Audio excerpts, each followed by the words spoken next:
Hey everybody, Amazing Libertarian here. I'm making a video response to my first video, Jesus is God. This will be Jesus is God 2. And thanks for leaving all the comments and responses to it. And I'm going to be answering the posts that were made against it. So I'll just go through one by one what you guys responded with. First one, just because nobody was found to have stolen the body doesn't mean nobody stole the body.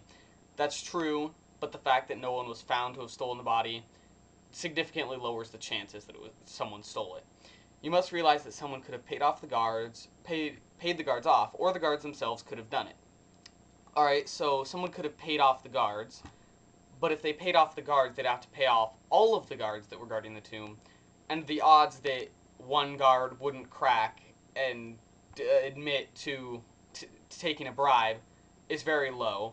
And then the guards themselves could have been caught for taking the bribe. So you can't rule that out as a possibility, but I don't see it as a significant enough possibility to be true.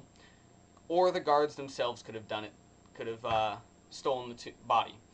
But what would their motivation be to steal the body themselves?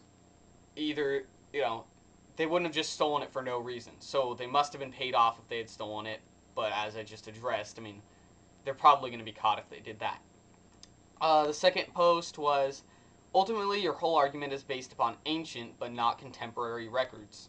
That's what any history is based off of, so I'm not going to have recent records to prove history. It's not possible.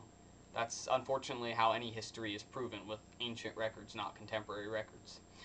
The third one, what about the possibility that his body was never placed in the tomb in the first place? If you go to the link I provided in the first video, there's evidence to show that, extra biblical evidence to show that Jesus was in fact placed in the tomb. The fourth one, perhaps no Christian was ever arrested because no one was ever caught. It's possible. No one was ever caught, but as I stated earlier, the odds go down if no one was ever caught. You say that Romans were guarding the tomb. Well, can you show me evidence of this? Preferably not from a biblical source, for the obvious reason that it's biased. Greek scholar A.T. Robertson states that a guard of Roman soldiers was provided, not mere temple police. Robertson, Volume 1, page 239, in regards to guards guarding the tomb. And a Roman guard consisted of 4 to 16 men, and was probably one of the greatest offensive and defensive fighting machines ever conceived. And a Roman soldier falling asleep on duty would be put to death. So these guards were provided, and they were trained extremely well. And there was multiple guards, which it lowered the odds that they would have taken a bribe are extremely low. Another response was, also a bunch of people saying Jesus was God doesn't make it true. That's a ridiculous statement. I agree. That wasn't my point. My point wasn't that a bunch of people saying it makes it true.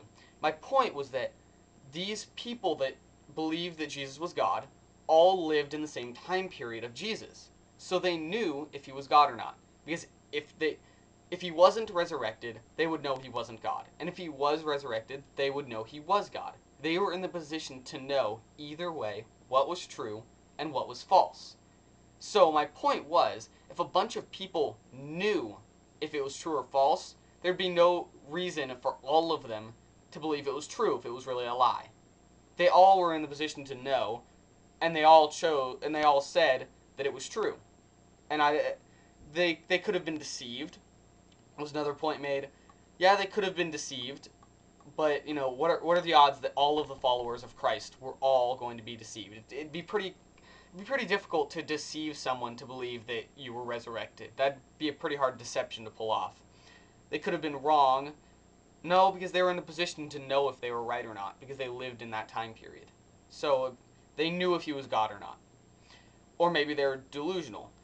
Can't rule delusional out, but for all of the followers of Christ to be delusional, I don't think it has a very high likelihood. I do admit that there were some delusional followers of Christ, but not all of them. Maybe they lied and none of them martyred themselves. So maybe they lied. There would be no motivation to lie. If you knew it was true or not, why would you lie? And maybe none of them martyred themselves.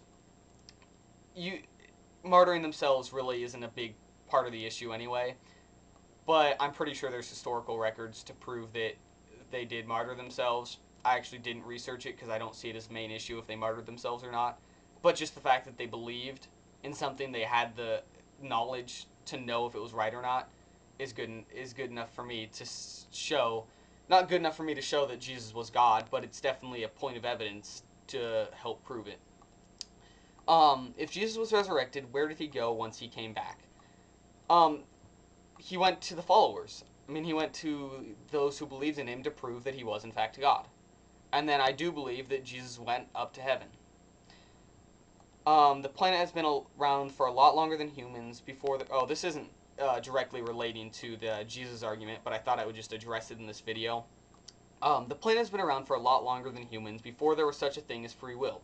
There were tsunamis, earthquakes, volcanoes, disease, suffering, and lots of other forms of death that were around before humans. And basically the point that we had been talking about was, why do we have suffering in the world? And I said free will. Of course, free will hasn't always been around. I think the reason we have all these sorts of problems, suffering, is, one, human error, but then there's things that can't be explained by human error. And, if you don't believe in God, then you can just chalk it up to, evolution, Big Bang, it caused this. And I'm sure there's scientific reasons that we have things like that. I mean, I could give you the scientific reason we have earthquakes, tectonic plates, and, So why would God create these things was basically the question. And I don't... No person that believes in God can answer that question. I don't know. But I think there are uses for tectonic plates besides earthquakes. And so these tectonic plates were created by God. I think God started the process of the Big Bang, and I think God designed life forms to be created by evolution. That's basically my belief to this, up to now. I don't know, I do need to do more research on it, but up to now, that's basically my belief.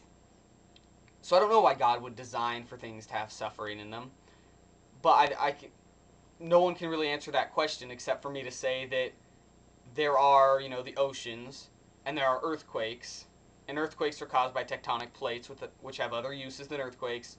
So that tectonic plates cause earthquakes cause tsunamis, tectonic plates can cause volcanoes with the magma, and it's just because of certain things on the earth, it happens.